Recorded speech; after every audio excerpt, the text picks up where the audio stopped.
Hello students, welcome back to my hub classes channel. तो dear students, आज की इस वीडियो में हम देखने वाले हैं पर्यावरण प्रदूषण पर निबंध, जो आपके बोर्ड एग्जाम के लिए बहुत ही इंपॉर्टेंट है। तो स्टूडेंट्स, पर्यावरण प्रदूषण का निबंध बहुत इंपॉर्टेंट है, जो आपके हिंदी के पेपर में 100% आएगा। तो स्टूडेंट्स, हमने यह निबंध बहुत आसान तरीके से लिखा है, सिर्फ आपको एक ही बार पढ़ने में याद हो जाएगा। तो डियर स्टूडेंट्स, वीडियो को बिना स्किप किए एकदम अंत तक देखते रहना।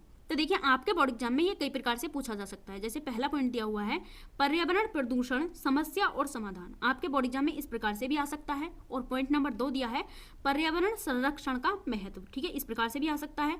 और पॉइंट नंबर 3 दिया है पर्यावरण प्रदूषण कारण और निवारण, ठीक है, इस प्रकार से भी आ सकता है। और पॉइंट नंबर 4 दिया है पर्यावरण प्रदूषण रोकने के उपाय। और पॉइंट नंबर 5 दिया है पर्यावरण संरक्षण की आवश्यकता। तो स्टूडेंट्स, आपके बोर्ड एग्जाम में पर्यावरण प्रदूषण का निबंध इनमें से किसी भी तरीके से पूछा जा सकता है, ठीक है। तो देखिए, कक्षा 12 के हिंदी के पेपर में क्वेश्चन नंबर 14 दिया है निम्नलिखित विषय में से किसी एक पर अपनी भाषा शैली में निबंध लिखिए, ठीक है। ये आपका 9 नंबर का आता है, ठीक है। यहाँ से आपके 9 नंबर पक्के होने वाले हैं। तो देखिए, पहला पॉइंट दिया हुआ है पर्यावरण संरक्षण की आवश्यकता, ठीक है। तो देखिए, कक्षा 10 वालों को हिंदी के मॉडल पेपर में दिया हुआ है निम्नलिखित में से किसी एक विषय पर निबंध लिखिए, ठीक है। जैसे पॉइंट नंबर 2 दे रखा है पर्यावरण प्रदूषण, ठीक है। आपके बोर्ड एग्जाम में ये किसी भी प्रकार से आ सकता है, ठीक है। तो स्टूडेंट्स, आप अपनी बोर्ड एग्जाम की कॉपी में इस प्रकार से लिखना है, ठीक है। आपको लिखना है प्रश्नोत्तर संख्या 14 का क्या, ठीक है। इस प्रकार से अपनी कॉपी में नोट करके और तब लिखना स्टार्ट करना है पर्यावरण प्रदूषण पर निबंध, ठीक है। तो स्टूडेंट्स, सबसे पहले हेडिंग डालनी है आपको रूपरेखा में जो हम हेडिंग्स के रूप में लिखते हैं उन पॉइंट्सों को हम रूपरेखा में लिख देते हैं, ठीक है। पॉइंट नंबर 1 दिया हुआ है प्रस्तावना। और पॉइंट नंबर 2 है प्रदूषण के प्रकार। और पॉइंट नंबर 3 है पर्यावरण प्रदूषण के कारण। और पॉइंट नंबर 4 है प्रदूषण को रोकने के उपाय, ठीक है। पॉइंट नंबर 5 है उपसंहार, ठीक है। तो स्टूडेंट, जैसे कि रूपरेखा में हमने पॉइंट नंबर 1 लिखा है प्रस्तावना, ठीक है। तो हेडिंग डालेंगे हम पॉइंट नंबर 1 डाल के प्रस्तावना, ठीक है। इस प्रकार से आप अपनी बोर्ड एग्जाम की कॉपी में लिखते हैं तो आपको 9 में से 9 नंबर पक्का मिलेंगे। तो स्टूडेंट्स, देखिए, विश्व में तेजी से बढ़ती जनसंख्या पर्यावरण प्रदूषण का कारण है। प्रदूषण का अर्थ स्वच्छ वातावरण में जीवन का विकास संभव है। अपने आसपास का वातावरण दूषित हो जाना प्रदूषण कहलाता है। तो स्टूडेंट्स, विश्व में तेजी से बढ़ती हुई जनसंख्या प्रदूषण का पहला कारण बन गई है। और प्रदूषण का जो अर्थ है वो स्वच्छ वातावरण में जीवन का विकास संभव है। अपने आसपास के वातावरण को दूषित हो जाना ही प्रदूषण कहलाता है, ठीक है। तो स्टूडेंट्स, अब हेडिंग डालेंगे प्रदूषण के प्रकार, यानी प्रदूषण कितने प्रकार से होता है। आज के वातावरण में प्रदूषण निम्न रूपों में दिखाई पड़ता है। और देखिए, किन किन रूपों में दिखाई पड़ता है। पहला पॉइंट दिया हुआ है वायु प्रदूषण। और दूसरा पॉइंट है जल प्रदूषण। और तीसरा पॉइंट है ध्वनि प्रदूषण। और चौथा पॉइंट है रासायनिक प्रदूषण, ठीक है। सबसे पहले हम हेडिंग डालेंगे वायु प्रदूषण, यानी वायु प्रदूषण किस प्रकार से होता है। वायु प्रदूषण में विशेष प्रकार की गैसें अपने विशेष अनुपात में उपस्थित हैं। जीवधारी अपनी क्रिया में ऑक्सीजन व कार्बन डाइऑक्साइड का उपयोग करते हैं। मानव अपनी आवश्यकता के कारण वायु को प्रदूषित कर रहा है। तो स्टूडेंट, दूसरी हेडिंग है जल प्रदूषण, ठीक है। जल प्रदूषण में आपको लिखना है जल का हमारे जीवन में महत्वपूर्ण योगदान है और जल ही जीवन है।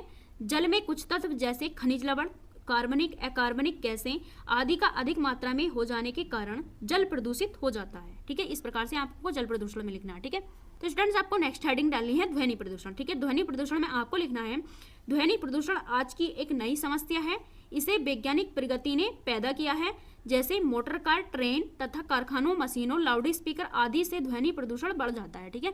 तो स्टूडेंट, जो ध्वनि प्रदूषण जो बढ़ रहा है वो मोटर कार, ट्रेन, कारखानों, मशीनों और लाउड स्पीकर की जो आवाजें आती हैं उनसे ध्वनि प्रदूषण बढ़ रहा है, ठीक है। तो स्टूडेंट्स, आपको पॉइंट नंबर 4 में लिखना है रासायनिक प्रदूषण। या रासायनिक प्रदूषण किस प्रकार से होता है। आज की आधुनिक खेती से रासायनिक प्रदूषण तेजी से बढ़ रहा है।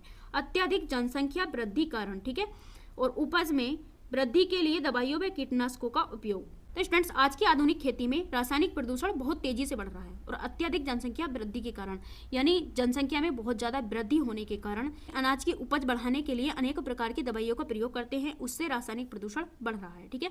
तो स्टूडेंट, नेक्स्ट हेडिंग डालेंगे प्रदूषण के कारण, यानी प्रदूषण किन किन कारणों से बढ़ रहा है। पर्यावरण प्रदूषण का सबसे बड़ा कारण विश्व में तेजी से जनसंख्या में वृद्धि है, ठीक है।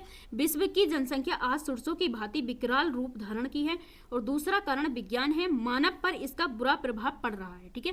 तो स्टूडेंट्स, ये आपको प्रदूषण के कारण में लिखना है, ठीक है। आपको नेक्स्ट हेडिंग डालने हैं प्रदूषण को रोकने के उपाय, यानी प्रदूषण को किस प्रकार से रोका जा सकता है। बढ़ती हुई जनसंख्या पर रोकथाम तथा अधिक से अधिक वृक्षारोपण किया जाए।